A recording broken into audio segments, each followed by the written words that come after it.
दिया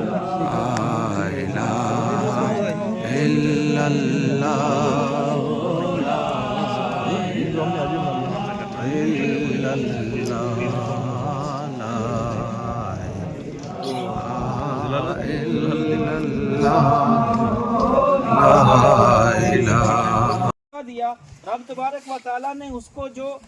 भी आसाइशों आराम के सामान दुनिया में अता फरमाए थे, उस एक एक नियामत के बारे में रब तबारक व तआला उससे सवाल करेगा, पूछेगा कि ये जो इतनी नियामतें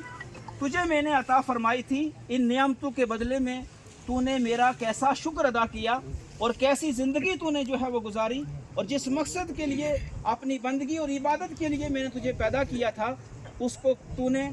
कितना जो है वो अंजाम दिया है और क्या अपने साथ लेकर के आया है। इन सारी चीज़ों का हिसाब व किताब रब तबारक व तआला की बारगाह में हमें देना पड़ेगा।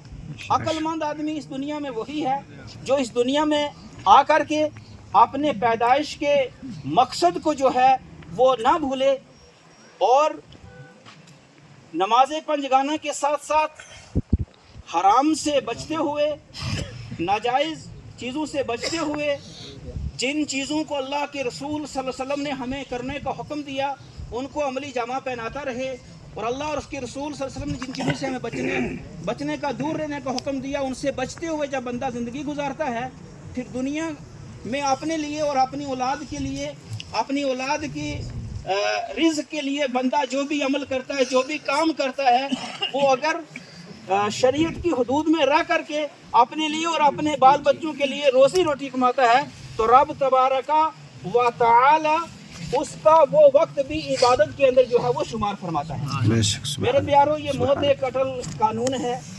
इसने आकर के ही रहना है, कोई घर इससे बच नहीं सकता, कोई शख्स इससे बच नहीं सकता। अक्लमंदी यही है, कबल इसके कि हमारा हिसाब व किताब किया जाए, हमें पूछा जाए, उससे पहले हम अपना मुहासबा करें, हम अपने गिरबान में झांकें। हमारा एक एक दिन हमारी कब्र के जो है वो करीब हो रहा है, ज़िंदगी का एक एक दिन घट रहा है। कितने जवान लाशें हमने अपने कांधों पर उठाए, अपने हाथों से मिट्टी दी, अपने हाथों से उनको कब्र में रख दिया। आए दिन जनाजों में हम दिन में एक एक दिन दो दो तीन तीन जनाजों में शरीक होते हैं, और जनाजे में शरीक होने के बाद अगर हमारी ज़िंदगी ना बदल सके और हमारी जो साबिका रविश है उससे हम अपने आप को ना बदला सकें, तो फिर हमारे लिए आखिरत में घाटा है, क्योंकि ये जनाजा जो है हमारे लिए इबरत है। सहाबाए किराम जब जनाजे में हाजिर होते थे तो उनके चेहरे की हवाइयाँ उड़ जाती थी, वो ज़ारो कतार जो है वो रोते थे, कब्र को याद करके रोते थे, आखिरत को याद करके रोते थे, कब्र की तकालीफ उनके सामने रहती थी।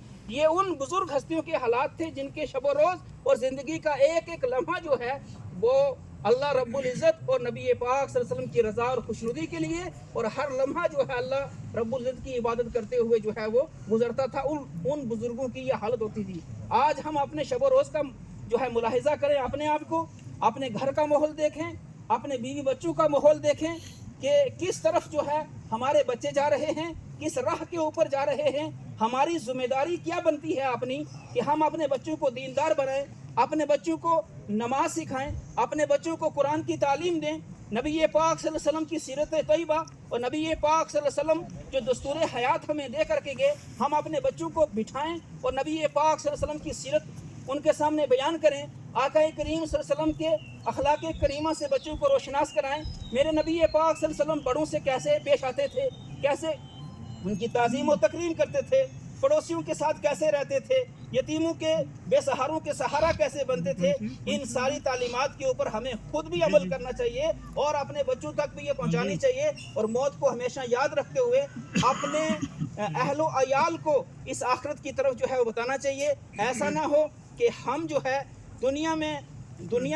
के ही हो करके रह जाएं, अपनी फिक्र, अपने बाल बच्चों की फिक्र, और ये फिक्र करते करते करते करते मौत हमें दबोच ले और हमें कब्र में रख दिया जाए और हमारे पास कब्र का कोई साजो सामान ना हो। और कब्र का साजो सामान है वो 5 वक्त की नमाज है, वो आमाल सालिहा हैं जो कब्र में काम आएंगे, जो कब्र के अजाब से बचाएंगे। ये नमाज कब्र की तारीकी को दूर करेगी, कब्र की वहशत को दूर करेगी, कब्र के अंधेरे को दूर करेगी और कब्र की तंगी को जो है वो दूर करेगी। इसी तरीके से कुरान करीम की जो है तालीमात हैं और कुरान पाक का तालीमात के ऊपर अमल भी है। कुरान पाक की जो है